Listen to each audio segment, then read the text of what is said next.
I was preparing for tonight's engagement banquet when news of Miles's death arrived. On the phone, Mason's voice was choked with sobs. "Eleanor, big brother, he fell off a cliff. They can't even find his body." The Rouge compact slipped from my hand and shattered on the floor. "When did it happen?" "Last night. He went up the mountain looking for that rare orchid you wanted to give you as an engagement gift, and then..." Mason was sobbing uncontrollably on the phone, with Micah comforting him beside. "Second brother, don't cry. Eleanor must be heartbroken too right now." "Heartbroken? I should be the one who's heartbroken. Miles was my fiancé, the most outstanding among the 3 orphans our family adopted, the person I trusted most since childhood. Yet at this moment, all I felt was sheer absurdity. Because I had been reborn. In my previous life, when I learned of Miles' death, I was so grief-stricken that I rejected all marriage proposals and spent the rest of my life alone, waiting for him. Until I was 80 years old, while recuperating abroad, I saw Miles, who had been dead for 60 years, in that private hospital. He was holding hands with my secretary Hannah, surrounded by their 2 children, the picture of a happy family. Hannah turned pale when she saw me. Miles simply smiled faintly and said, "Eleanor, long time no see." I died instantly from a cerebral hemorrhage in that foreign hospital. When I opened my eyes again, I had returned to the day before the engagement banquet. Back to the day Miles had his accident. "Eleanor? Eleanor, are you all right?" Mason's voice snapped me back to reality. "I'm fine," I said calmly. "Since Miles had an accident, let's immediately process the death certificate. And get back those 30% shares I transferred to him." The phone call went silent for a few seconds. "Eleanor, what are you talking about? Big brother just had an accident, how could you?" "Mason." I cut him off. "Remember your place. All 3 of you are just orphans my family adopted. What I say goes." Hanging up the phone, I stared at my reflection in the mirror. 22-year-old Eleanor, the sole heiress of the conglomerate, born with a silver spoon in her mouth. In this life, I will never be fooled by those 3 ungrateful wolves again. When I went downstairs, Mason and Micah were already waiting in the living room. Both had red eyes, looking as if they'd just been crying. Seeing me come downstairs, Mason immediately stood up. "Eleanor, we've already contacted the search and rescue team. There might still be hope for our eldest brother." "No need," I sat down on the sofa. "Since he can't be found, let's handle it as a missing person case. After 7 years, he'll be declared legally dead." Micah looked at me in disbelief. "Eleanor, how can you be so cold-hearted? That was our eldest brother, your fiancé." Watching their performance, I sneered inwardly.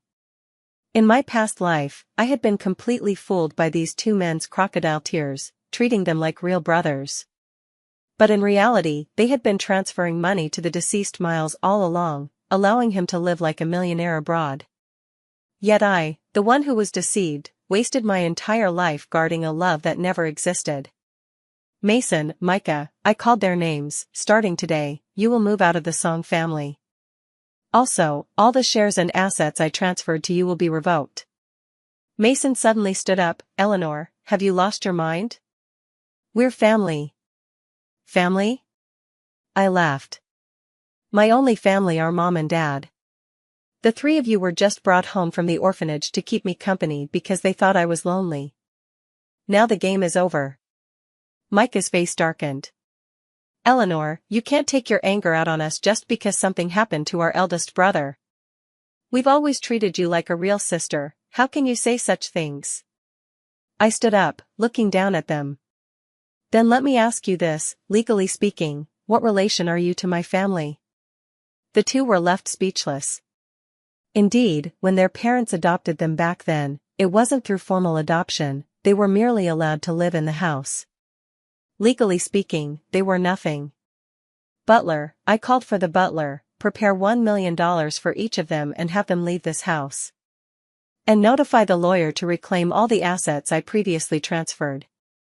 The butler hesitated. This might not be appropriate."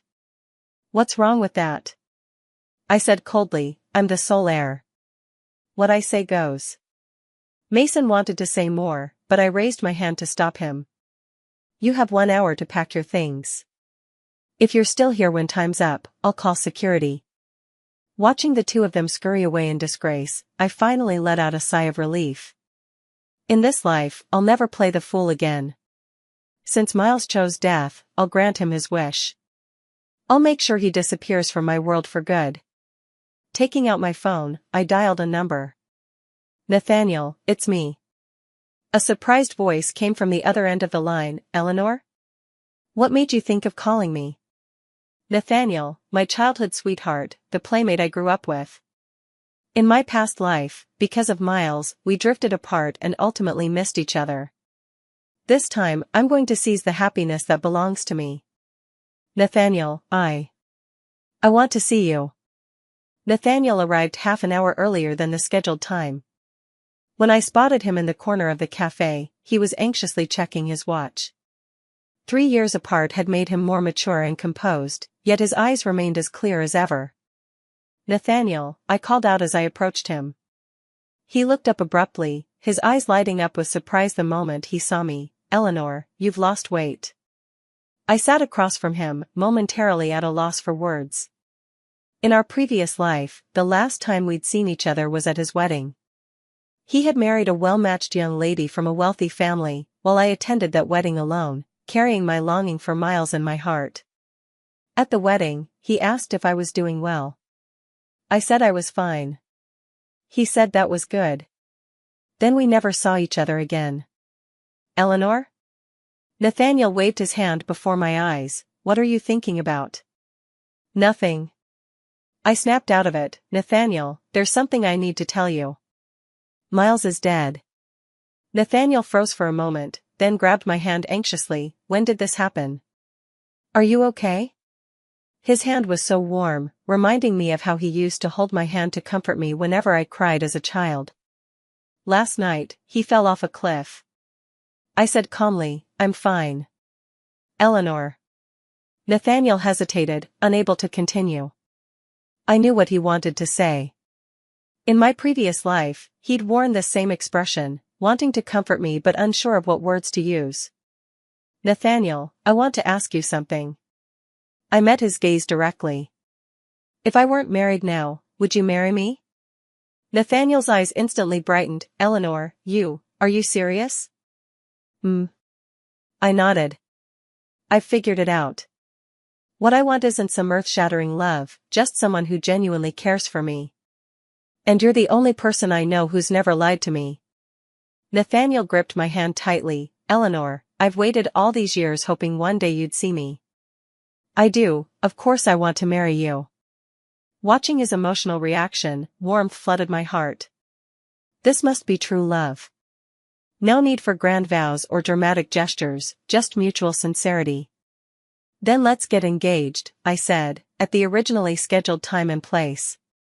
Nathaniel nodded eagerly. Okay, whatever you say. After leaving the cafe, my phone didn't stop ringing. All calls were from Mason and Micah. I didn't answer a single one. By evening, they had come straight to my doorstep. Eleanor, you can't do this to us. Mason shouted outside the door, we grew up together, how can you push us away just because of our elder brother's death? Micah also chimed in from the side. Eleanor, we know you're grieving right now, but you can't take it out on us. If Big Brother knew you were treating us like this, his spirit wouldn't rest in peace. I stood by the second-floor window, watching them coldly. The butler approached. Should I call security to drive them away? No need. I shook my head. Let them make a scene. They'll be moving out tomorrow anyway. Once they've had their fill, they'll leave on their own. Sure enough, after 2 hours of chaos, Mason and Micah slunk away in disgrace. Early the next morning, I received a call from my lawyer. Eleanor, the assets you requested to reclaim have been processed, and the shares have been transferred back to your name. However, there's something rather peculiar. What is it? Miles' share transfer records show that the day before the incident, he attempted to transfer his shares to someone named Hannah. But it wasn't completed due to insufficient paperwork. Hannah. my secretary, and also Miles' mistress. In my past life, I had considered her my most trusted assistant. Little did I know she'd been bribed by Miles all along. I understand. I hung up the phone. Hannah will be fired today. In the afternoon, Hannah came to me with red, teary eyes. Boss, why are you firing me? Did I do something wrong? Watching her act, I sneered inwardly. No reason. I just don't like you. Hannah froze for a moment. You can't take out your anger about Miles on me. Taking it out on me? I laughed. Hannah, what exactly should I be taking out on you? Hannah's expression became uneasy. I don't understand what you mean. You don't understand? I stood up and walked over to her. Then let me ask you, why did Miles transfer his shares to you the day before the accident? Hannah's face instantly turned pale. I don't know, maybe Miles wanted to thank me for my work over the years. Gratitude? My voice grew colder.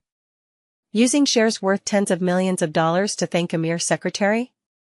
Hannah, do you take me for a fool? Hannah finally couldn't hold on any longer and fell to her knees with a thud. Boss, I was wrong, I was really wrong.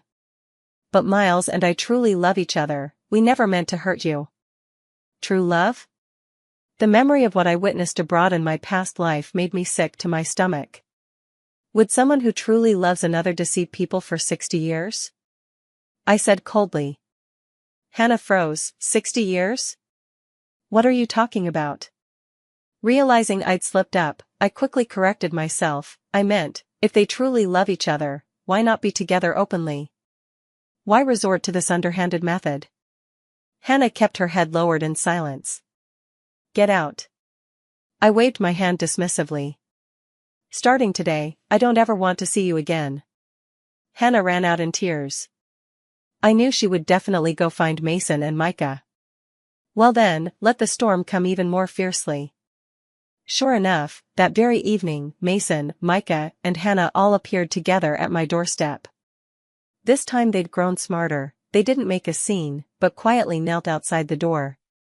Passers-by pointed and whispered, saying I was too cold-hearted as the young mistress of the house, kicking out my late fiancé's brothers right after his death.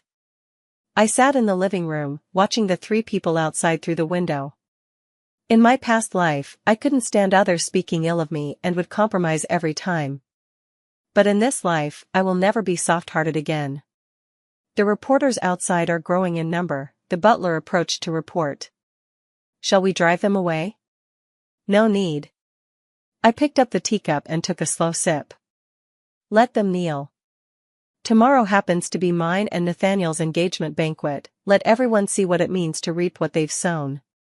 Early the next morning, I changed into the carefully selected gown. It was a champagne-colored lawn dress, simple yet elegant, looking nothing like morning attire. The butler looked at my outfit with concern. Isn't this a bit inappropriate? What's inappropriate about it? I adjusted my earrings. I'm not dead, so why should I dress like a widow? The engagement banquet was held on the top floor of a hotel owned by my corporation. The guests were all socialites and nobles, including my parents' friends, along with many media outlets. When Nathaniel and I walked hand in hand into the banquet hall, everyone was stunned.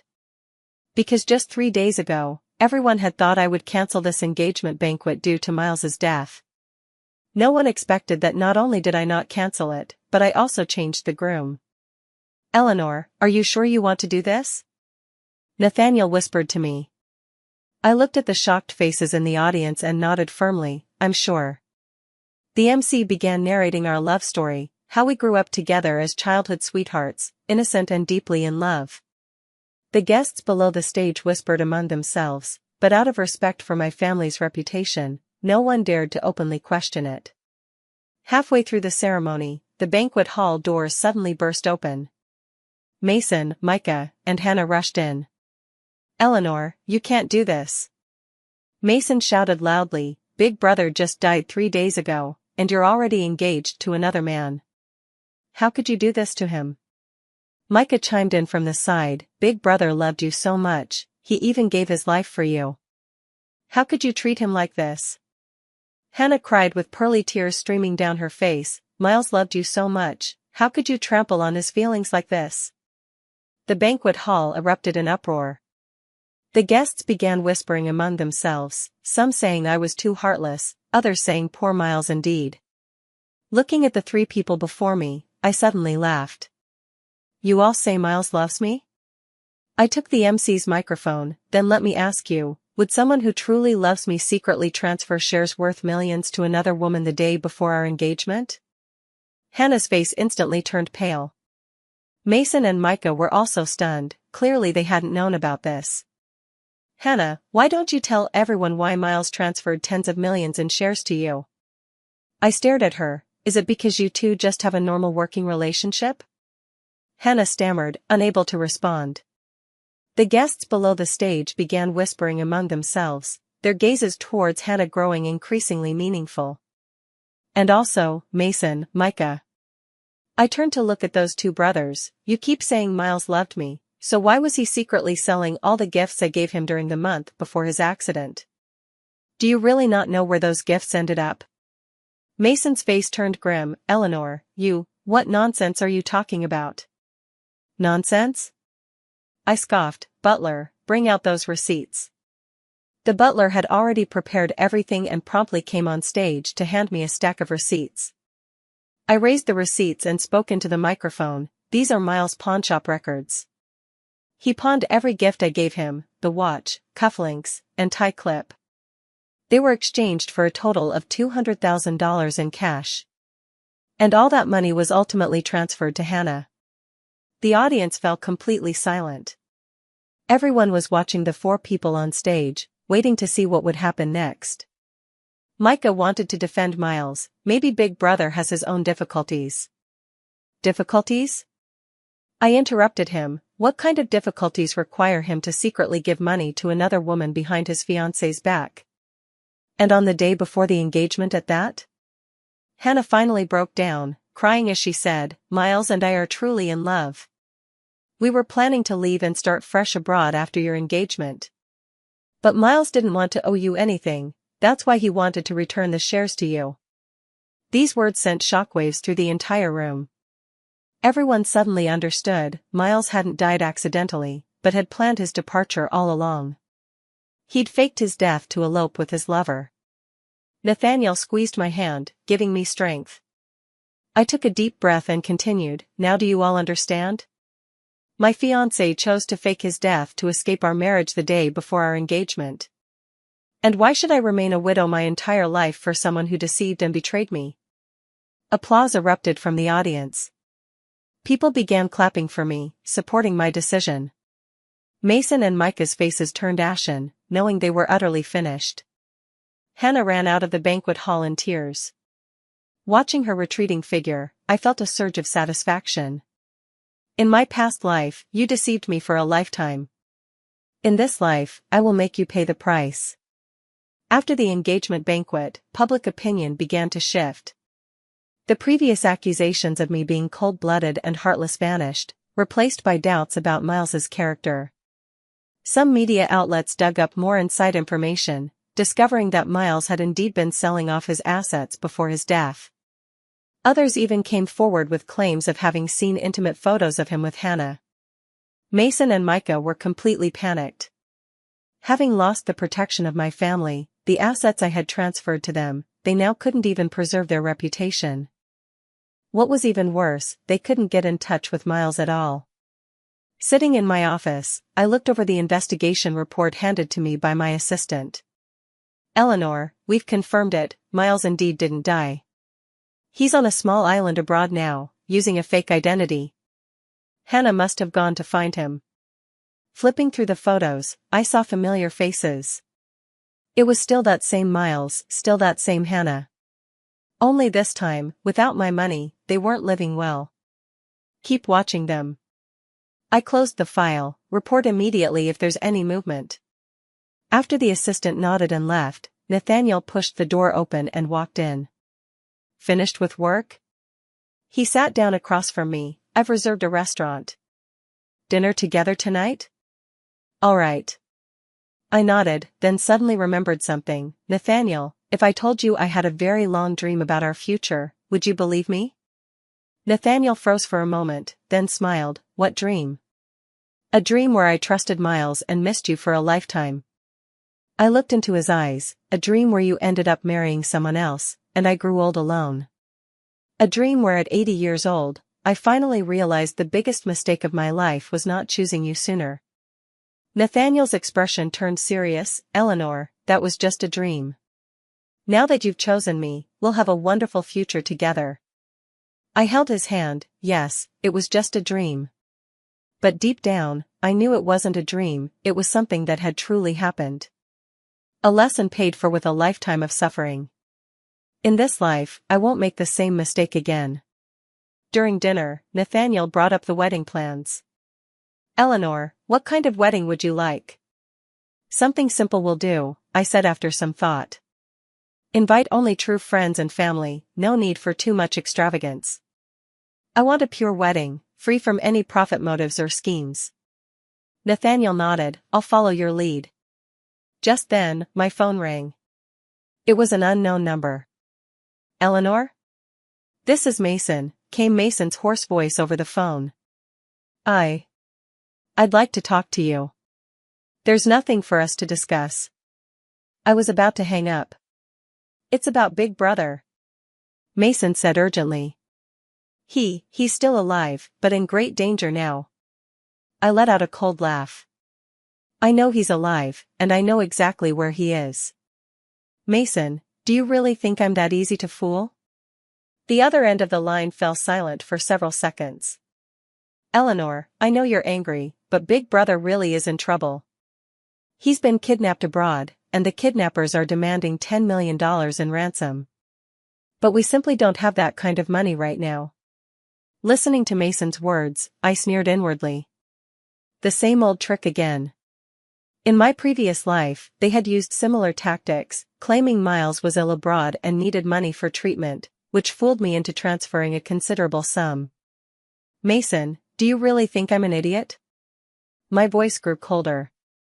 First you say he's dead, then that he's been kidnapped. What other new tricks do you have? Spit them all out at once. Eleanor, I'm not lying to you. Mason's voice trembled with tears. The kidnappers sent photos. Big Brother was beaten badly. Enough. I cut him off. Mason, I've seen through all three of you. Want money? Not a chance. Want my sympathy? Even less likely. Hanging up the phone, I turned to Nathaniel. Sorry about that. It interrupted our date. Nathaniel shook his head. No problem. Are they still bothering you? Yes, but it'll be over soon. I picked up my wine glass. Nathaniel, let's talk about something happier. For example, where should we go for our honeymoon? Nathaniel's eyes lit up. Where would you like to go? How about the Maldives? I pondered. I want to see the real ocean, that pure shade of blue without any impurities. In my past life, I never truly traveled, always held back by various commitments. In this lifetime, I want to see the beauty of the world. Perfect, I'll make the arrangements right away, Nathaniel said. I'm going to give you the perfect honeymoon. Watching his excited expression, warmth welled up in my heart. This must be true love. It doesn't need to be earth-shattering, just genuine feelings for each other. The next day, I received an unexpected phone call. It was from the foreign police. Eleanor, we've received a report that a man named Miles, who claims to be your fiancé, was assaulted locally. He provided your contact information, saying you would vouch for him. I laughed coldly. Officer, I believe you're mistaken. Miles was indeed my fiancé once, but he's dead. He died in an accident 3 months ago. I can even provide you with the death certificate. The officer on the other end of the line clearly hesitated. Death certificate? But we do have someone named Miles here.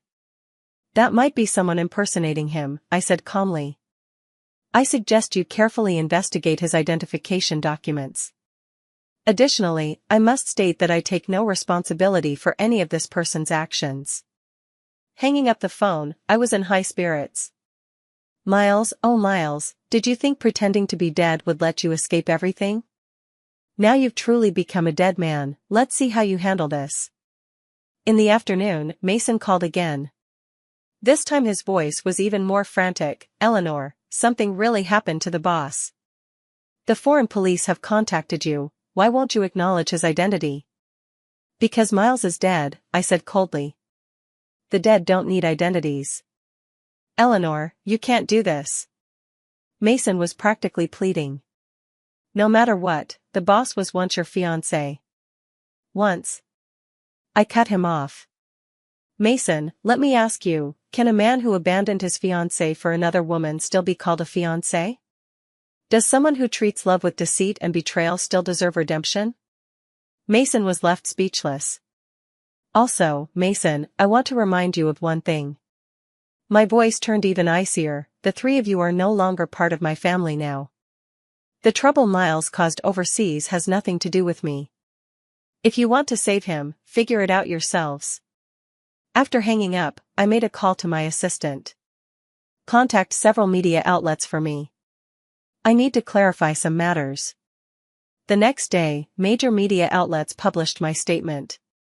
In it, I clearly stated that Miles had died in an accident 3 months prior, and I provided the official death certificate. I also declared that if anyone was impersonating Miles to engage in illegal activities overseas, it had nothing to do with me. As soon as this statement was released, the internet exploded with reactions. Some claimed Miles had truly died, and the person abroad was an imposter. Others said Miles had faked his death to escape the marriage and was now facing the consequences of his own actions. But no matter what, one thing became clear to everyone: Eleanor and Miles had completely severed all ties. Mason and Micah grew desperate. They rushed to my doorstep, knelt down, and begged me in tears to save Miles. Eleanor, no matter what wrong our eldest brother has done, he's still the brother we grew up with. You can't just stand by and watch him die. I stood by the window watching them, my heart completely unmoved. In my past life, it was precisely this so-called brotherly bond that fooled me for a lifetime. This time, I won't soften my heart again. Shall I have security escort them away? The butler asked. No need. I shook my head, let them kneel. The longer they kneel, the better it proves their hypocrisy. Sure enough, after kneeling for 3 hours, Mason and Micah couldn't hold on any longer. They leaned against the wall to stand up and slunk away. In the evening, Nathaniel came to have dinner with me. How's the Miles situation coming along? He asked with concern. It's almost done. I cut into the steak. He's truly become a person without identity now, even returning home would be difficult. As for Mason and Micah, without my support, they won't last long. Nathaniel nodded, that's good. I was just worried they might keep bothering you. They won't, I smiled. Nathaniel, when is our wedding scheduled for? How about next month? Nathaniel's eyes shone with anticipation. I've already started preparing, I'll give you the perfect wedding. Okay, I nodded. Next month, we'll officially be together. The thought of the upcoming wedding fills my heart with anticipation. In this lifetime, I can finally be with someone who truly loves me. And those who once hurt me will get their just deserts. 1 week before the wedding, I received a peculiar package. Inside were a disc and a letter. The letter was from Hannah. Eleanor, I know you hate us, but I must tell you a secret. Miles is indeed still alive, but he's in grave danger now.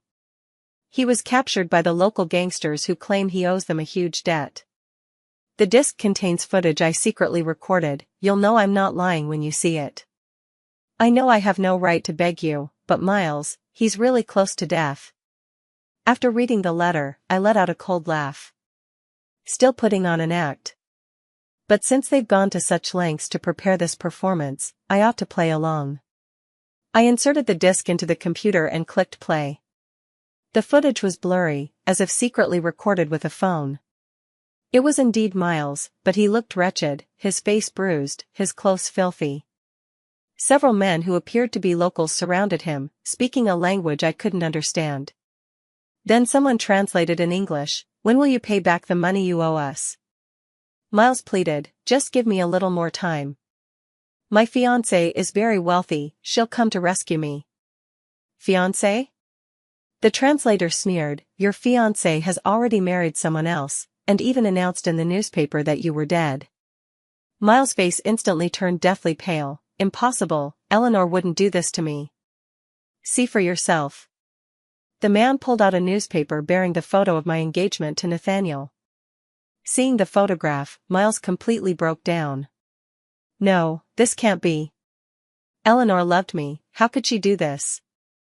The video ended there. I turned off the computer, feeling nothing inside. It might be real, or it might be staged. But either way, I won't be fooled again. Miles chose betrayal, so he must bear the consequences of betrayal. Hannah chose to be the other woman, so she must face the fate of another woman. I'm not a savior, I have no obligation to save those who have hurt me. That evening, Mason called again. Eleanor, did you see the disc Hannah sent you? I did, I replied flatly. Then why won't you save Big Brother? Mason's voice was desperate. He's really dying. Mason, let me ask you a question, I interrupted him. If Miles had successfully eloped with Hannah back then, would you have ever told me the truth? Mason remained silent. If I had spent my whole life grieving for someone who never existed, would your conscience have troubled you? Mason still didn't speak. Since you can't answer, it proves you never truly considered me family, I said coldly. In that case, why should I be responsible for your family? Eleanor. Mason still wanted to say more.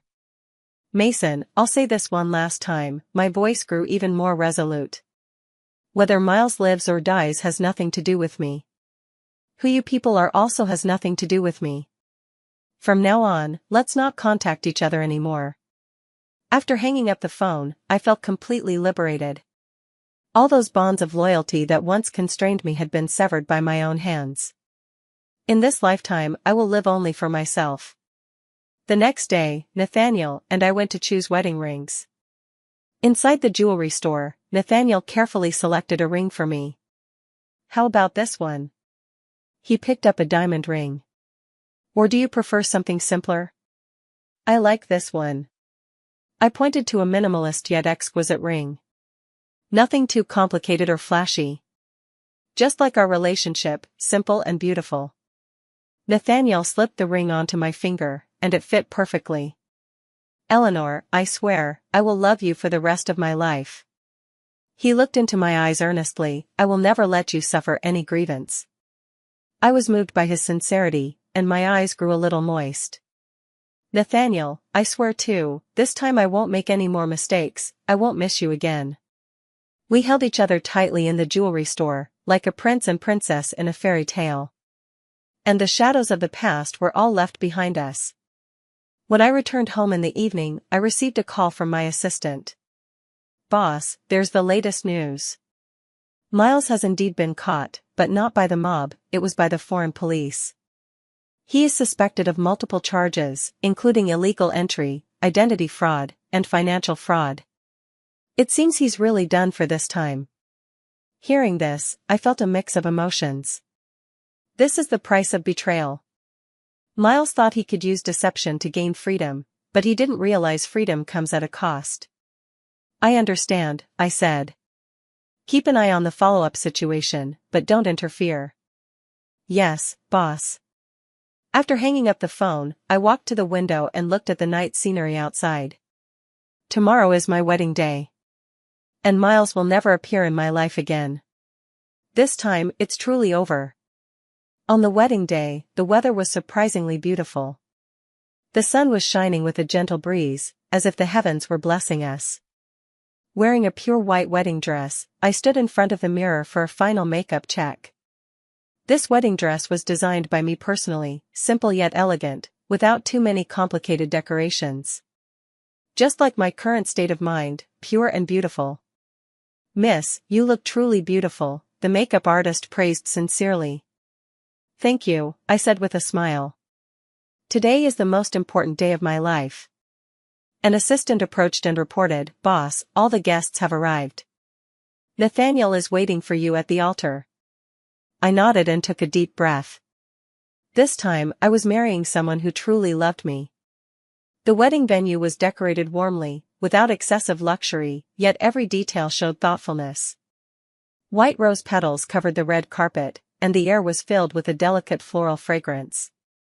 When I appeared at the church entrance on my father's arm, everyone rose to their feet. Their eyes held no doubt or gossip, only blessings for the newlyweds. Nathaniel stood on the stage, dressed in a perfectly tailored black suit, his eyes filled with tenderness. When our gazes met, tears actually welled up in his eyes.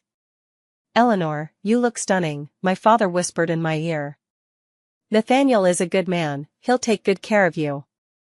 "I know, Dad," I replied. "This time, I've chosen right." Father placed my hand in Nathaniel's, then patted his shoulder. "Nathaniel, I'm entrusting you with my most precious daughter. I will protect her with my life," Nathaniel said solemnly. The priest began officiating the ceremony, asking if we were willing to become husband and wife.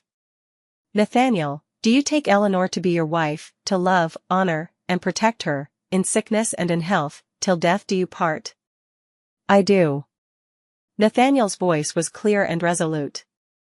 "Eleanor, do you take Nathaniel to be your husband, to love him, honor him, and support him, for richer or poorer, in sickness and in health, until death do you part?"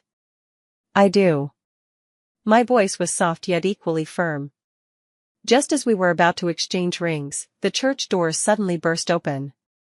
Everyone turned to look and saw Mason stumbling in alone. He looked haggard, unshaven, and his clothes were disheveled.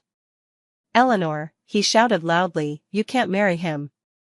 Big brother, he's really dead." The church erupted in commotion. Guests began whispering among themselves, some recognizing Mason as Miles' younger brother. I looked at Mason below the stage, my heart completely unmoved. "Security," I said coolly. Security guards immediately came over to drag Mason out. But Mason struggled desperately. "Eleanor, listen to me. Big brother really is dead. The foreign police just notified us, Big brother was killed in prison.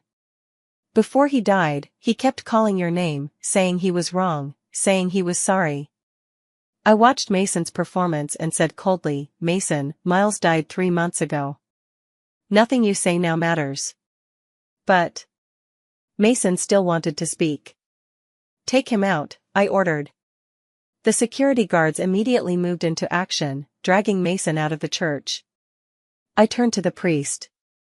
"Please continue." The priest nodded and resumed the ceremony. We exchanged rings and made eternal vows. When the priest pronounced us officially husband and wife, the entire venue erupted in warm applause. Nathaniel gently kissed my forehead, then embraced me. "Eleanor, from this day forward, we are truly family." "Yes." I held him tightly. "This time, we won't be separated again." After the wedding, we held a simple reception. Guests came to congratulate us, each face bearing genuine smiles. No one mentioned Miles again, as if that person had never existed. In the evening, Nathaniel and I returned to our new home. It was the villa we had chosen together, decorated simply yet warmly.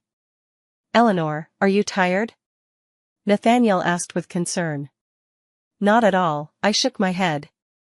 "Today is the happiest day of my life." "Nathaniel, thank you for waiting for me all this time." "Silly," Nathaniel gently touched my cheek.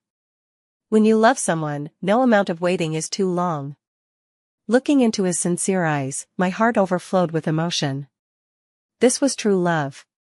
No deception needed, no betrayal, no scheming. Just two sincere hearts facing each other, that was more than enough. The post-marriage life was even more wonderful than I'd imagined. Nathaniel spoiled me like a little princess, always putting me first and never letting me suffer the slightest grievance. And I loved him with all my heart, our bond growing stronger each day. 2 months later, I unexpectedly became pregnant. "Really?" Nathaniel stared at the test results, his hands trembling with excitement. "Are we having a baby?" "Yes." I smiled and nodded. "You're going to be a dad." Nathaniel carefully held me, afraid to touch my stomach. "Eleanor, this is wonderful, we're having a baby. We'll be very happy, I continued his sentence, because he has the best parents in the world. During that time, both Mason and Micah disappeared and never bothered us again. I thought the matter had ended there.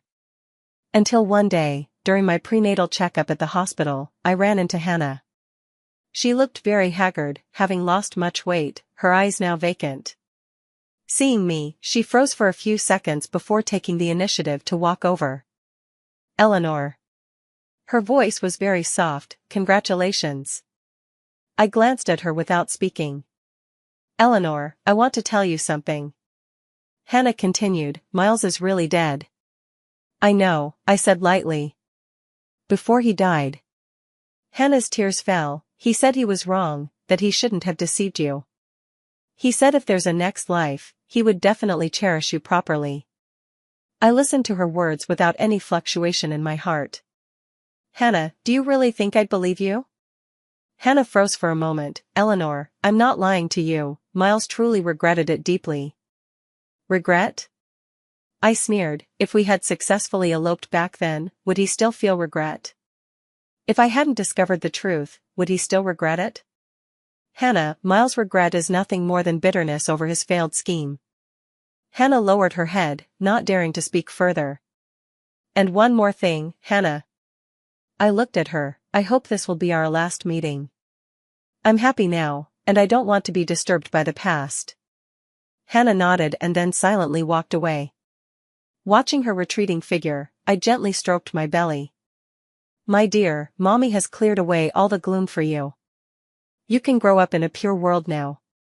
6 months later, I gave birth to a healthy baby girl. She had Nathaniel's eyes and brows but my lips, as adorable as a little angel. "She looks like you," Nathaniel said, carefully cradling our daughter, his eyes brimming with adoration. "Just like you," I said with a smile. "She's the fruit of our love." We named our daughter Nora, hoping she would always be surrounded by love and remain pure-hearted and kind. After having our daughter, our lives became busier but also more fulfilling. Nathaniel is a wonderful father. The first thing he does after coming home from work every day is play with our daughter. And I'm reveling in the joy of motherhood, watching our little girl grow day by day. Occasionally I think back to my previous life, to that woman who grew old alone. Had I not been reborn, I would never have known this happiness. Fate has given me a second chance, allowing me to rewrite my life's choices. When our daughter turned 1, we threw a grand birthday party. All our friends came, and everyone marveled at how adorable our little girl was. "Eleanor, you're truly blessed," my best friend sighed with emotion. "Nathaniel treats you and Nora so wonderfully." "Yes," I replied, watching Nathaniel play with our daughter, my heart overflowing with gratitude. "I've finally found true happiness. Those past matters no longer hold any importance." My best friend nodded. "By the way, have you heard? Both Mason and Micah aren't doing well." I was stunned for a moment. What happened? "Mason owes a lot of debt outside and is being chased for money. I heard he fled to another city. Micah is still in this city, but living in poverty, working at a small company." As I listened to this news, I felt no satisfaction in my heart. I no longer cared about how those people ended up. Right now, I only care about my family, my husband, my daughter. Everything else is irrelevant to me. When my daughter was 3 years old, an unexpected incident occurred. That day, I was playing with her in the park when suddenly a man approached us. It was Micah. He looked much older than 3 years ago, with noticeably more gray in his hair. "Eleanor," he called my name, his voice trembling slightly. My daughter hid behind me, timidly eyeing the stranger. "Mommy, who is this uncle?" she asked in her childish voice. "Nobody." I picked up my daughter, ready to leave. "Nora, let's go home." "Eleanor, wait."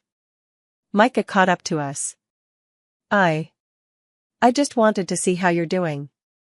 I stopped in my tracks and looked back at him. "Micah, we have nothing to talk about." I know we wronged you." Tears welled up in Micah's eyes, but I truly miss the old days. Miss the times when we were together as a family. I looked at him, my heart filled with mixed emotions. In my previous life, we did live like a family, and back then I truly considered them my closest people. But later I learned that it was all a lie. Micah, let bygones be bygones. I hugged my daughter tighter. I have my own family now, and I'm very happy. I know, I can see that. Micah gazed at the daughter in my arms, his eyes full of longing. She's very beautiful, just like you when you were little. My daughter looked at Micah curiously and then said to me, Mommy, this uncle is crying. Yes, Micah was crying. This 30-year-old man was weeping in front of strangers at the park. I'm sorry, Eleanor, he choked out, we're truly sorry. If time could reverse, I would never have let our eldest brother do those things. I would have told you the truth, wouldn't have let you be deceived for so long. As I looked at him, fragments of childhood suddenly surfaced in my memory. Back then Micah was still young, always trailing behind me calling Eleanor. Once when I was sick, he secretly gave me the candy he couldn't bear to eat himself. Back then, we truly felt like a real family. But what happened later? Later, they chose to deceive me for a lifetime for Miles' sake. Micah, some mistakes leave no room for second chances, I said softly.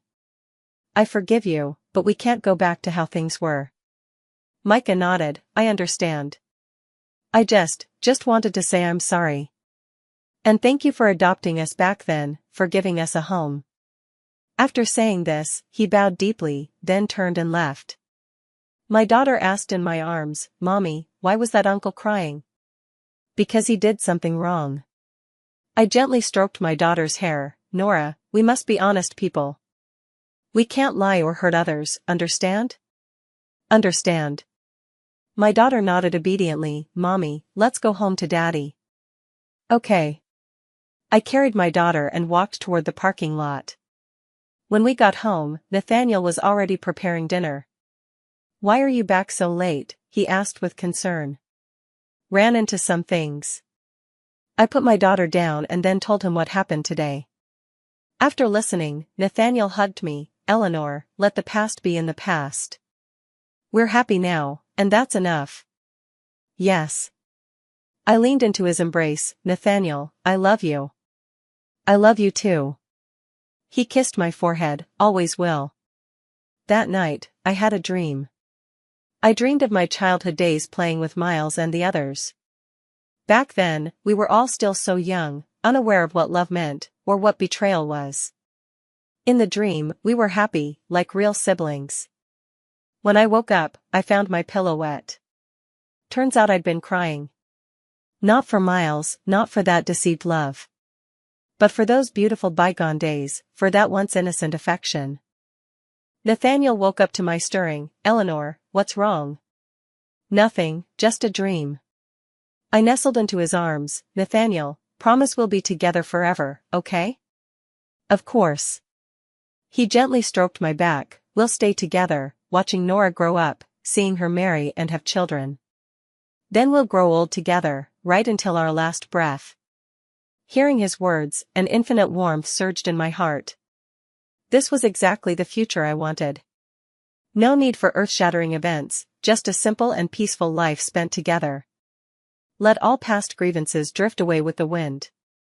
What I have now is the best there is. 5 years later, our daughter was already 8 years old and attending elementary school. She was clever, adorable, and had excellent grades, a source of pride for both Nathaniel and me. That day, I was in the middle of a company meeting when I suddenly received a call from an unknown number. Is this Eleanor? I'm a nurse from the hospital. There's a patient named Mason who listed your contact information on the critical condition notice. He's in a very critical state now. Could you come to the hospital? I was taken aback. Mason? It had been a long time since I last heard that name. What illness does he have? I asked. Late-stage leukemia. There's no more point in treatment, the nurse said softly. He said you are the most important person to him and hopes to see you one last time. I remained silent for a few seconds. I understand. I'll come over. After hanging up, I told my assistant to cancel the afternoon meeting and drove to the hospital. In the ward, Mason lay on the bed, emaciated beyond recognition. When he saw me enter, he struggled to sit up but couldn't manage it. "Eleanor, you came." His voice was weak, I thought. "I thought you wouldn't come." I sat down by the bedside. "Mason, how could you get this kind of illness?" "It's probably karma." He gave a bitter smile. "Eleanor, I know I have no right to ask anything of you. But I wanted to say I'm sorry. All these years I've been filled with regret, remorse for what I did to you back then." Looking at his haggard appearance, a wave of complex emotions surged within me. "Mason, let's not bring up the past anymore." "Eleanor, do you know?" Mason's eyes welled up with tears. "These years have been very hard for me. Every night I dream of childhood, of when our family was together. Back then you were so good to us, treating us like your own younger brothers. But what did we do? For the sake of our eldest brother, we chose to deceive you. Eleanor, can you forgive me?" Looking into his pleading eyes, my heart was filled with mixed emotions. "Mason, I forgave you all long ago," I said softly. "Hating someone is too exhausting. I don't want to live my life that way." Tears streamed down Mason's face as he heard my words. "Thank you, Eleanor. Now that I have your forgiveness, I can leave without regrets." "Mason, is there anything else you'd like to say?" I asked. I just want to know if you're doing well now." "Very well." I nodded. "I have a husband who loves me and an adorable daughter. We are very happy." Mason smiled, a relieved smile. That's good, that's good. "Eleanor, could you let me see a photo of your daughter?" I took out my phone and found a picture of my daughter to show him. "She is very beautiful." Mason looked at the photo, his eyes full of admiration. "She looks just like you did when you were little. You must be a wonderful mother." "I'll do my best," I said. "Eleanor, I have a favor to ask of you." Mason held my hand. "Micah, he's not doing well now. If you get the chance, could you look after him a little?" I hesitated. "Mason, I know this is too much to ask," Mason interrupted, "but he's truly pitiful with no one to care for him. We grew up together, I can't just watch him suffer like this." I looked into Mason's pleading eyes and finally nodded. "I will." "Thank you." Mason's voice grew weaker. "Eleanor, thank you for giving us a home. Thank you for forgiving us." After saying these words, Mason slowly closed his eyes. He passed away peacefully, a smile still lingering on his face. I sat by the hospital bed, gazing at his remains, feeling a surge of sorrow well up in my heart. No matter what, we were once family. I handled Mason's funeral arrangements and also managed to find Micah. These years he had lived a hard life, dwelling in a shabby little house and relying on odd jobs to get by. Upon hearing the news of Mason's death, he cried like a child.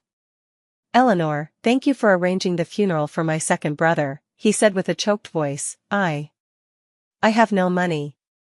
"It's all right," I said. "Micah, what are your plans for the future?"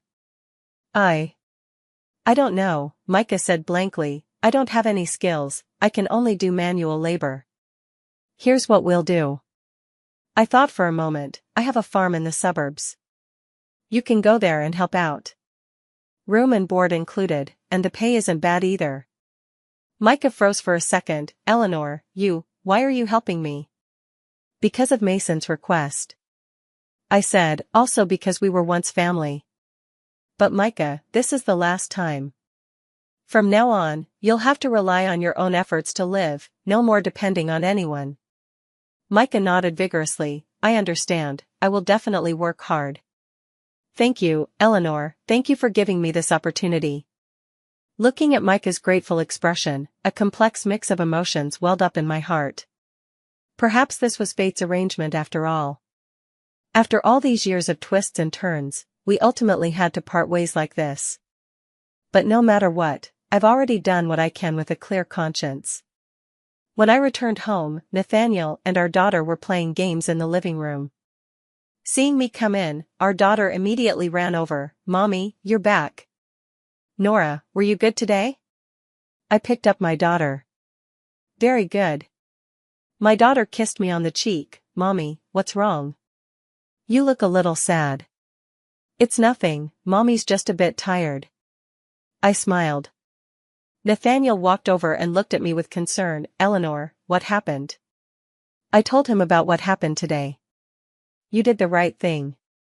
Nathaniel hugged me and our daughter. Eleanor, you have a kind heart, and that's what I love most about you. The grudges from the past are all over now, we need to look forward. Yes. I leaned into his embrace. Nathaniel, we still have a long future ahead of us, and we must cherish it well. That evening, the three of us sat on the balcony gazing at the stars. My daughter pointed to the sky and asked, Mommy, do people really turn into stars after they die? Maybe they do, I said softly, stroking her hair. If that's true, then those stars are the people watching over us from heaven. Then I hope all the stars are kind people, my daughter said with childlike innocence. They will be, I replied, looking at the star-filled sky. Nora, always remember, be kind, be honest, and learn to be grateful. That way, you'll become the brightest star among them all. I understand, Mom. The daughter nodded obediently. At that moment, I felt like the happiest person in the world.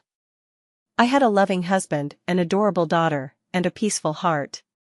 The grudges of the past had all been resolved, and the road ahead was still long and winding. I would cherish everything I have now, loving with all my heart and living with purpose. In this lifetime, I've finally come to truly understand life.